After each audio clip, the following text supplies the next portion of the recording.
Everyone, this is Yogita from Happiness Road Foundation. We are back with our International Women's Day Special Edition Women Accolades. We have an interesting woman today with us, Mrs. Hiteshi Dutta. So, a lot of stories to tell about her. She is a founder of Suhat Foundation in Watersari. So, Suhat Foundation is an NGO where she kind of do a lot of charity work for old age. She runs a lot of projects on child welfare, education, and all such things.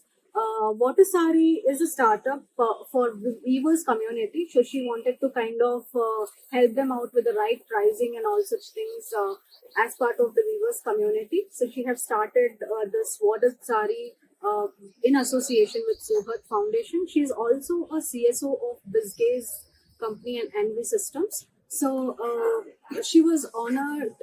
She was honored as a top 10 CSOs in India, and she does a lot. Like all her life, she have been doing sales and marketing for various organizations. So she's also a mom of two beautiful kids.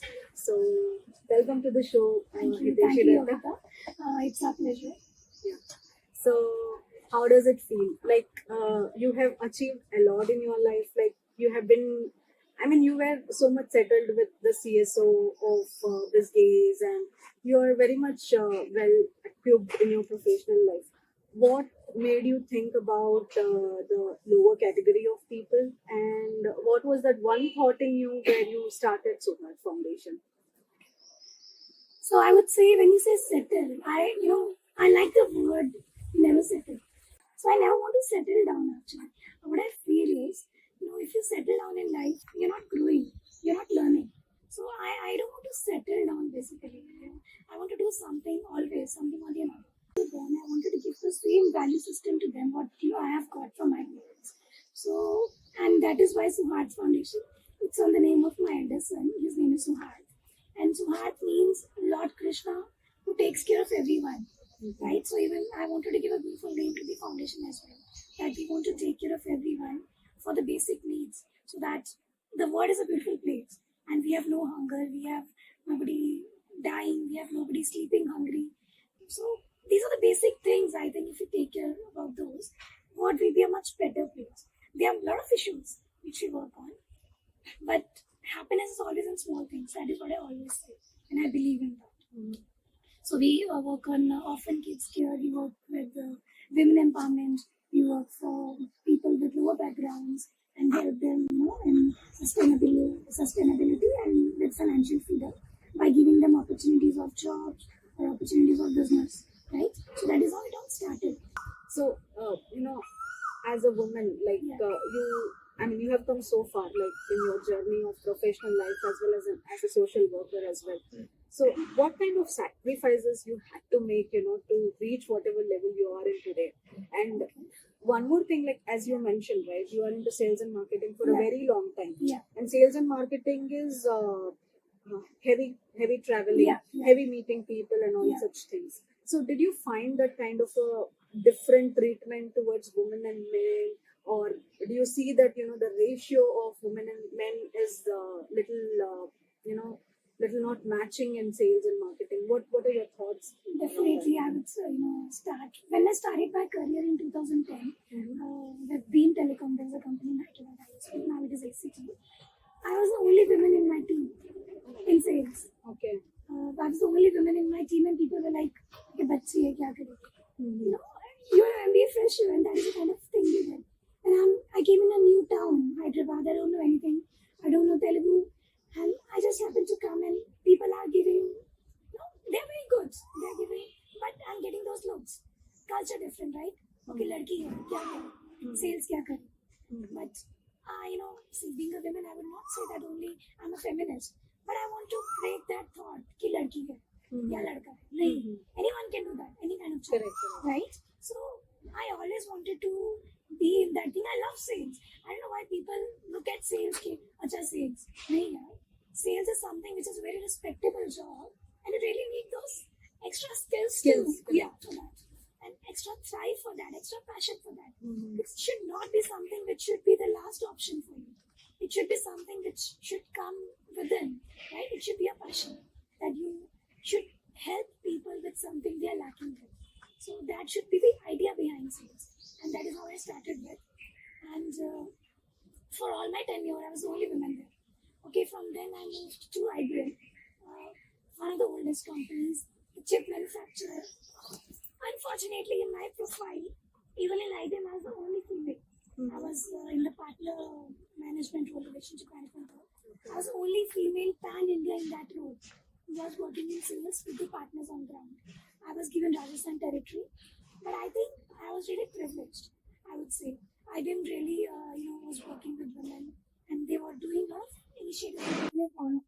Oh, So, but then when they were hiring me, they asked the same question I was asked, that you are a woman. How do you see yourself that you need to work with partners, and these business partners will all be, Sethi type or in Rajasthan.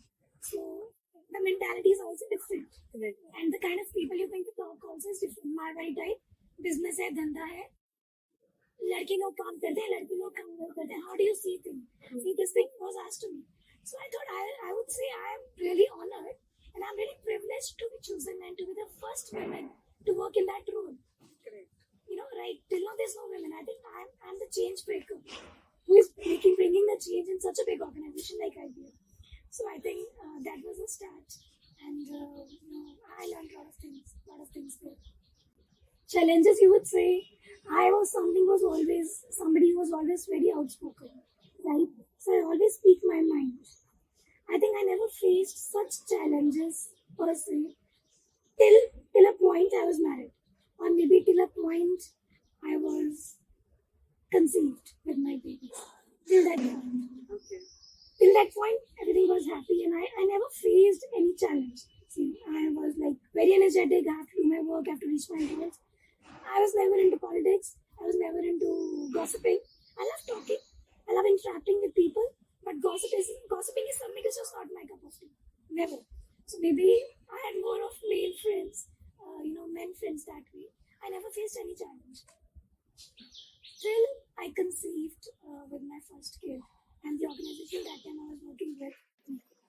Okay, so as you defined your Yeah. journey, kind of the pregnancy and being a top-notch performing person in career. So for young generation like us, like who are very much aspiring to do so many things in life, what is that one advice you would like to give on balancing the family, bringing up the kid, or even thinking about pregnancy while really doing good in career? Because as you mentioned, right, everything happens simultaneously. Like when you are really performing well, like you have 5-6 years of experience, or you have 10 years of experience or something, when you reach your age of 28, 30, 35, whatever that gap is. So in that, everything is like on top. Like you're doing good in your career, you're married. I mean, this is for the most of the categories. While you're married, or you're thinking of getting married, or you're settled, basically. And pregnancy is a huge responsibility which comes into a picture. So what kind of advice you would like to give to this kind of this sector of crowd, because they are always in this confused mindset as to what to prioritize, because both of the things are equally important. So see, I would say that is something very personal, Nikita. The thing is, as you mentioned, responsibility, it is a huge responsibility. You are not just giving birth to a kid, you are raising next generation, right? And you have to do it right. And in this scenario, in the current scenario, it is all the more important. We were still in a disciplined zone when we were kids. But today, they are born in an internet era, right? They are the next generation. So it is all the more important to make sure you're raising them well. You're giving them the value system which you have learned, so that the cultures, the traditions, the values do not die with us. We learn those values and pass it on to the next generation. Giving birth is a natural process which is happening from millions of years, from different generations. It's passed on to us. Again, it's a personal choice. I don't want to comment that one should definitely plan kids, one should not plan kids. It is a responsibility which nobody can escape, honestly. But if you want to escape and you're not prepared for that, So you should be the right person to judge that whether you want to have kids now or you want to have kids later or you don't want to have kids. Because a lot of kids outside who really, they miss that love. They really need that love. There are a lot of orphans available. Correct. If I have to put it right, that if we really count the number of orphans in the entire world, it would be a different country altogether. That kind of numbers are there as often kids who are left on the street or whose parents are no more. So much is happening. So there are a lot of kids who are available. So if somebody who is not willing to go through the entire process, they can adopt a child. Correct. I think my sincere respect would go for such people who can adopt a child. They say adopting a child is easy. No, it is very difficult. Honestly, I'm telling you. They judge women for everything. You give birth, they judge you. You do not give birth, they judge you. You give birth at 25, you will be judged. You give birth at 30, you will be judged. You give birth at 35, or you're not a mother at 35 still, you'll be again judged. Correct. So women will be judged every time. That is what society does. But we should be ready, we should be prepared, and we don't have to give a damn about such people. We should be ready. I would say that is the only advice I would give to women. Only the time when you and your partner think that you're ready to accept that responsibility, you're ready to raise the child in the perfect way you should be or you have been raised. Only then you do it. I understand. Today parents do not get such time given as schedules. So if you really have grandparents available, it is a great time. Otherwise, if you have a babysitter or somebody who is known to you or a trusted source available for the kids, along with grandparents, I think that is a major help. See, people nowadays, they stay in nuclear family, right? Staying in nuclear family, you do not happen to stay with grandparents and all.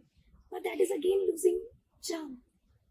When I say losing charm means kids learn a lot from their grandparents. Correct. Right? Yeah. They learn a lot from their grandparents. Because what we have learned from our parents, right? What they have learned from their parents, they have passed on to us. Some things would have missed. Yeah. What we have learned from our parents, we took it. But obviously, we'll take ahead 50%. And from that 50%, what we give to our next generation would again be given our times and schedules, would again be 20-30%. So we are missing on a huge tradition, cultural values. So the value system is gonna be taken for our dogs. It can be the girl's parents, it can be the guy's parents, anyone. But I suggest, at least for that gestation period, if we have grandparents available while the kids are growing, somebody from the family, if it is available, it's always be helpful. To be helpful. Yeah. And also they'll get a right kind of love and a family kind of a feeling, which Exactly. you mentioned it is missing in the nuclear families. And they raise well. Right. I would only say. So again, I don't want to comment on people who stay outside and work and parents are not available. So all we can say is we get time for party. We get time for our own personal interests. I don't want to judge anyone. I have a lot of friends. I love party as well. But we have to bring a balance. Really. Correct. We have to bring a balance because raising a kid is a responsibility. If we are ready to pass on that value system to the next generation, only then we should plan. Otherwise, we have to think about it, both the parties. So there is always this guilt which you carry, right? Like mom's guilt is there, daughter's guilt is there, Yeah. sister's guilt is there. All the kind of guilt we carry Yeah. while we are pursuing our career or something which we like. Yeah. That has always been the nature of women. Yeah. So do you want to comment on that? Like since you mentioned Yeah. you're a mother of 2 kids and you are also doing a lot of social work. Alongside, you're also running an active business. So you definitely have to go out, leave them behind. How does it feel like that? How do you justify that kind of a guilt? I would say, I would narrate a small incident. So, when we were kids, my dad met with an accident. So, it was a major accident, and he had to be operated. He lost half his leg. Okay. So he used, now he uses artificial leg to walk and do his daily chores. So that is a big shift in our family, and my mom stood like a rock, beside him and behind him. My mom was very educated for that time. She is double MA, she's MA English, MA History. Even then, she chose to be home mom, at home mom. She did everything for us. She made sure that she was very strict and very disciplined for us in studies. She made sure that we are studying well, we're doing well. And that was the time she had to make a call. So my dad is a financial advisor. We run our own independent business. So my mom started working with him that time. I was in third standard that time, third class. And till then, it was a shift for us because as a kid you won't understand what's happening around, right? Mom is not there at home. Why it is happening? Okay, Dadi aa rahi hai, Dadi is doing things for us.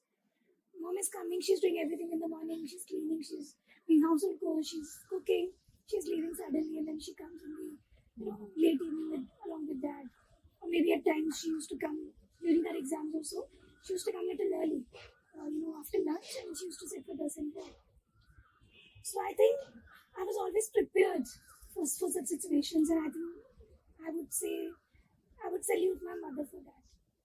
She always gave us that kind of upbringing, and that incident not only made us learn, but also reformed, her into the woman she is. She's such a wonderful woman. I would say, like, I have not met a woman as hard solid as she is. People now, the customers which comes, like I told you, he's a financial advisor. Now the people come, they ask about my mom more than my dad.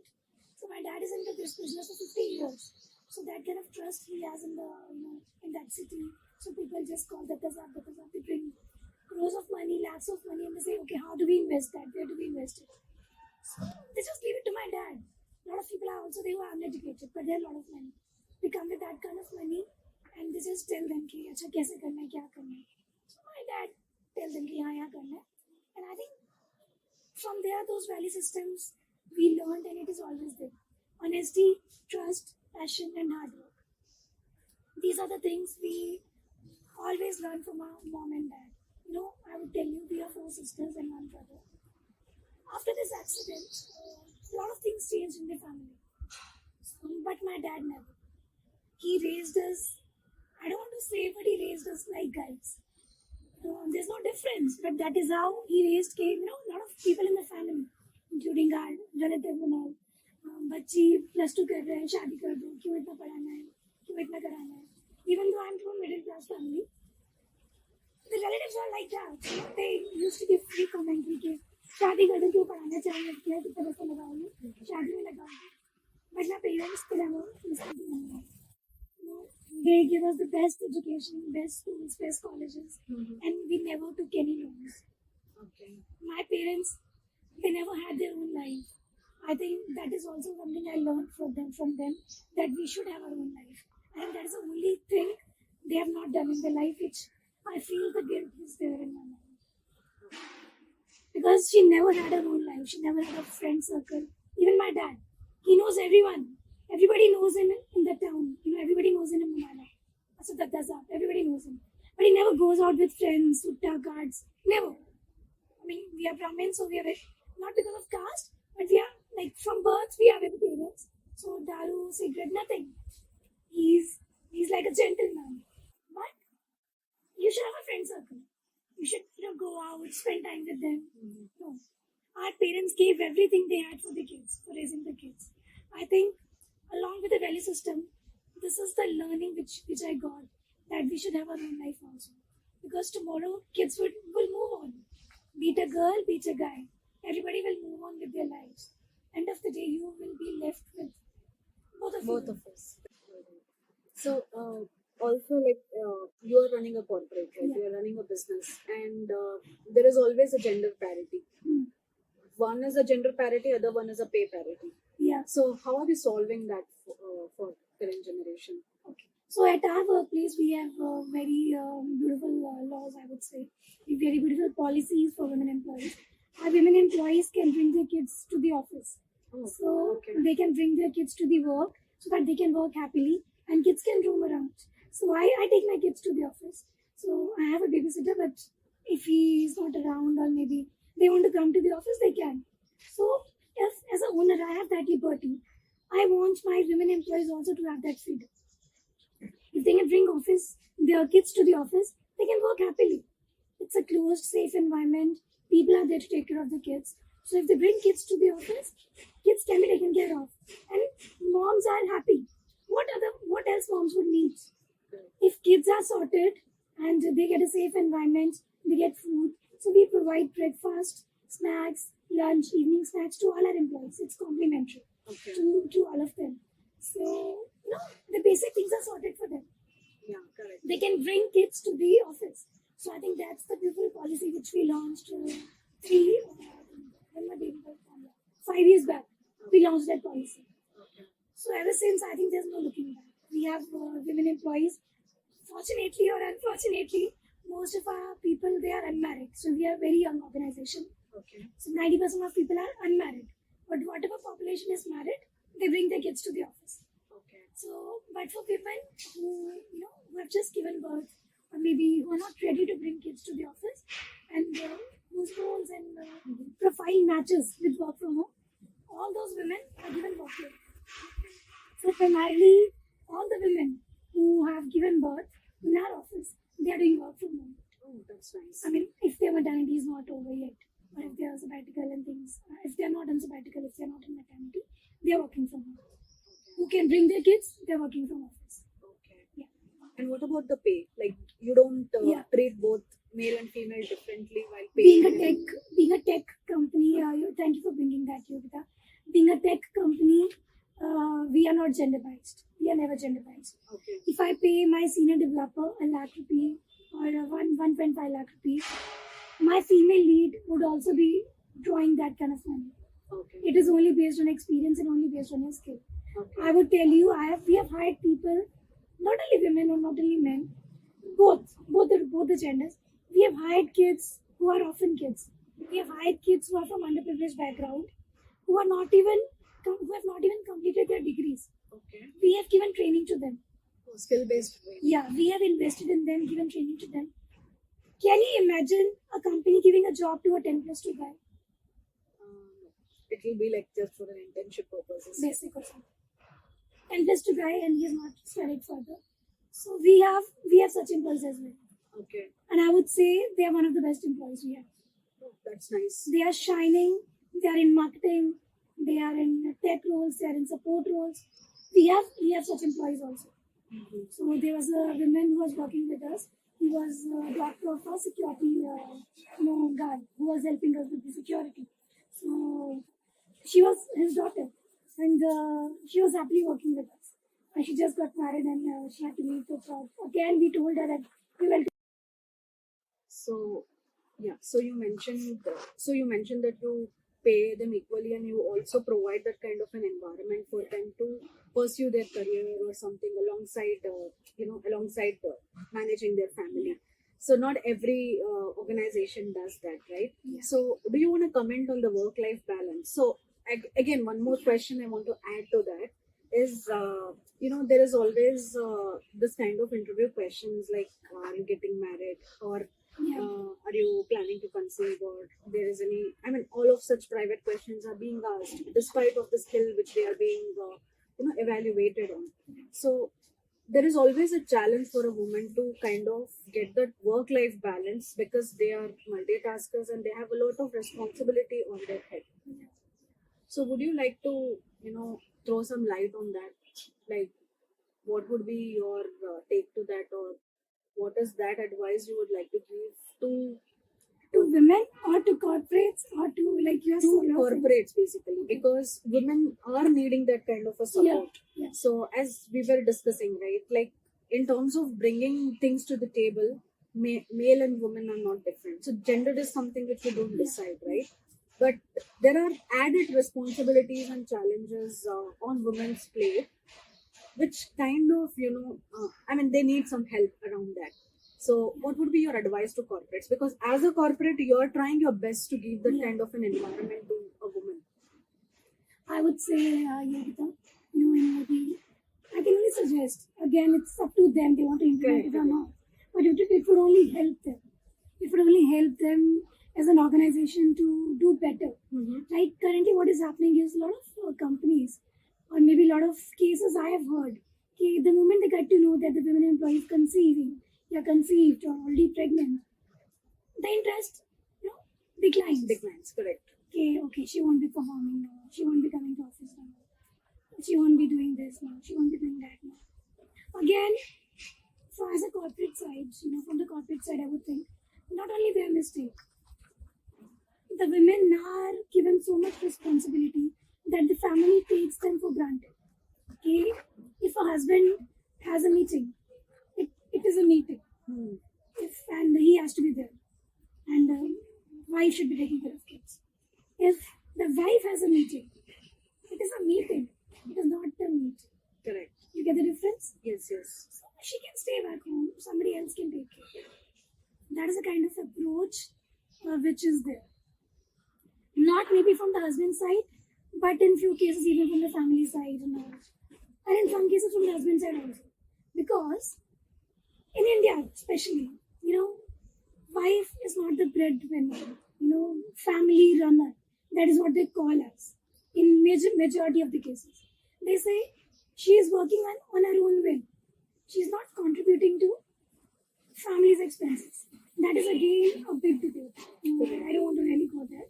But that is the assumption. Because of that assumption, all these issues come. So I'm telling you the root cause. Because man, he is the man. When they say he is the man, means he is running the family, he is running the expenses. That is why whatever he does, it is important. If the wife is running the family, or if, in our office, I have few ladies, few women employees who are running the family as well. Negative or positive, but for them, their husbands are not working. Even in the admin team, I have two ladies who their husbands are not really contributing. They're really staying at home or drinking and all. But she is the man of the family then in that case. Correct. Right? Correct. She is the man of the family. So she should have all the rights. And the guy should be doing all the things. From our side, we are giving her all the support. Her kids are big enough. They are big in college and all. But even then, the responsibility of cooking and all, husband should be taking care of. Correct. Right? Why she is the one who is doing it? Yeah. So again, that is a mentality, that is the culture which we cannot change in a day. That is something which has been there, since ages. It is changing gradually. My own dad, he contributes in small things what he can, to my mother by making tea, or if she's tired, he does the small things. If there's a lot of summers in North India. Correct. If it's hot, it's very hot. If it's cold, it's very cold. So it's all extreme. So when they come back from work, they both go together. So my dad literally goes into the kitchen, takes a glass, squeezes a lemon, puts some sugar and salt and gives it to my mom. That's the first thing he does, every day in summers. And I've seen it for years. And I think that's a very beautiful thing. Given whatever condition he has, he cannot stand for a longer time and all. But he does this. That's so sweet, I think, even from that generation. So those small things, even if we do today, even for any section of society, I think it would really help. It is not what you're doing or what you're not doing, but what you perceive it as matters. Okay. How you do it, the intention behind matters a lot. If you're doing things and you're just making somebody look like a culprit, then I'm doing it. So it does a major negative impact rather than not doing anything. Correct. Right? Exactly. Okay. So as you mentioned, there should be a right mindset between, or there should be a right balance between both of in a couple, if there is both, and also from the family end, to support a girl to pursue a career or anything, whatever she likes.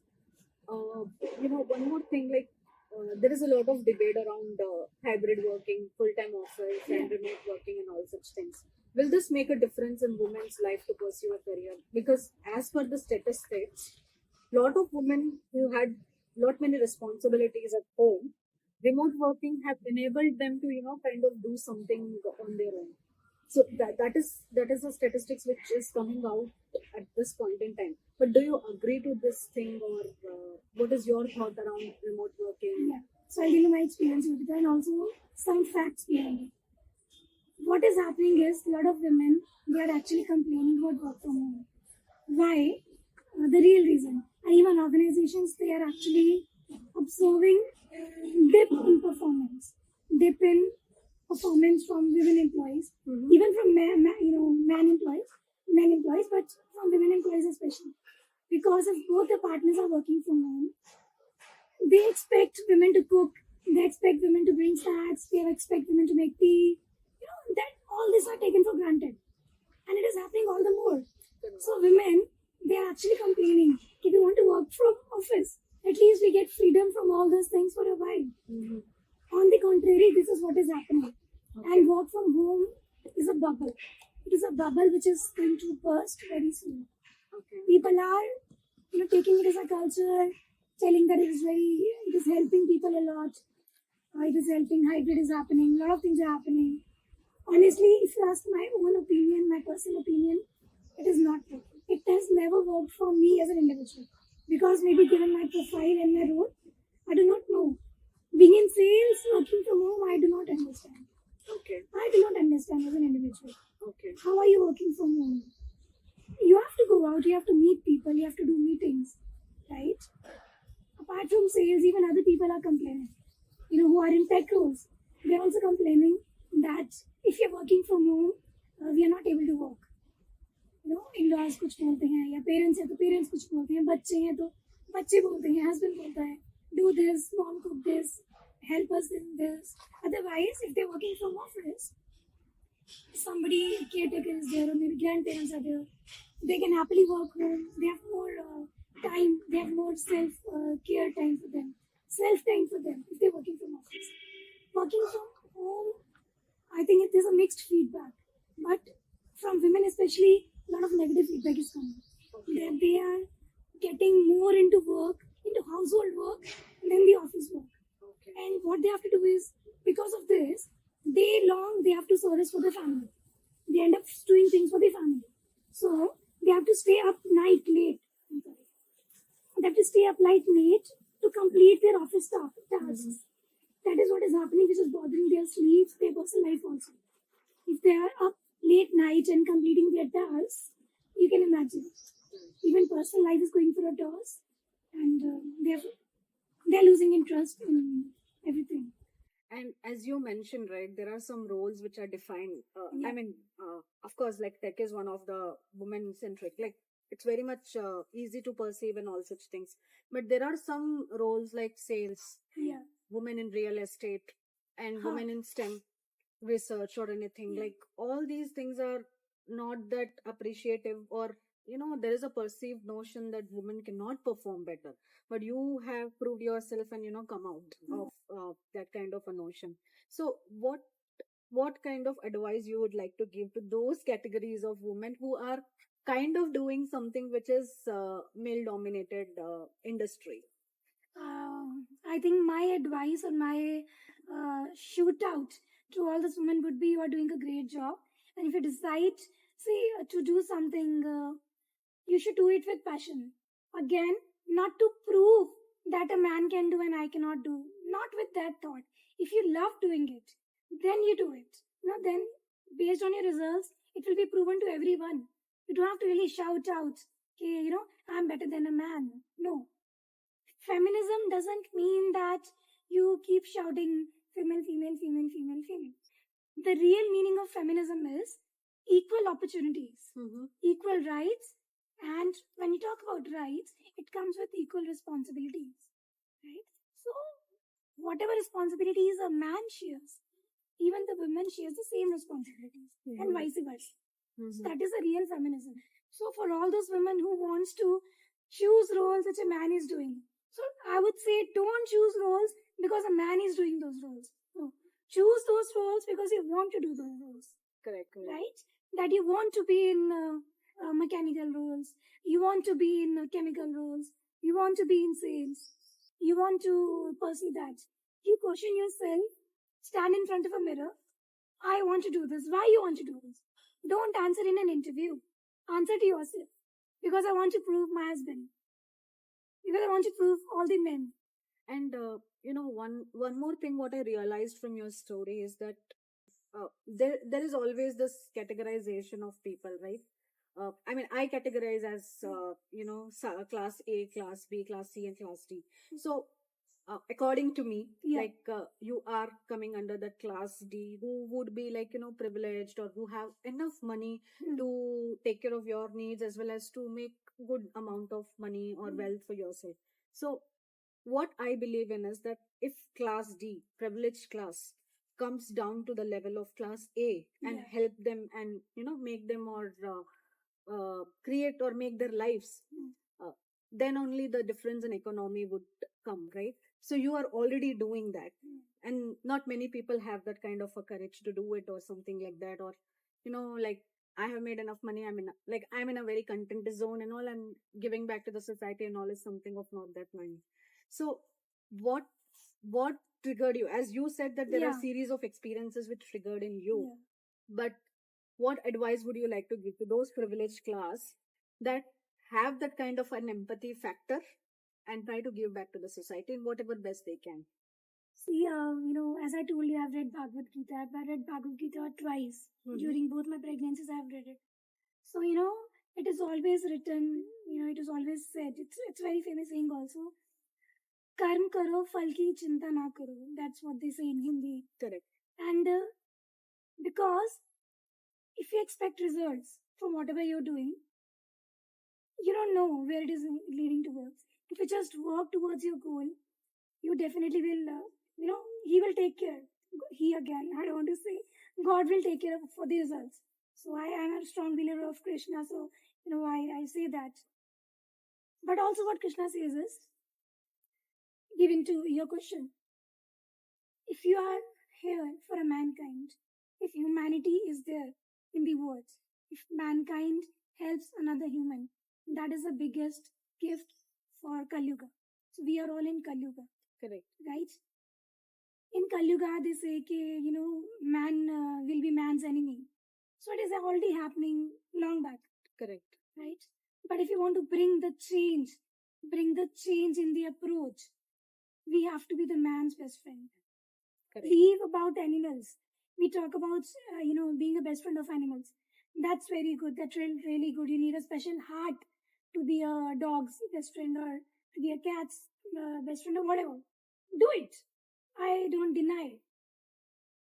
Even for that, there are different ways. Instead of buying something, those pet animals for lakhs and crores of money, adopt your stray dog.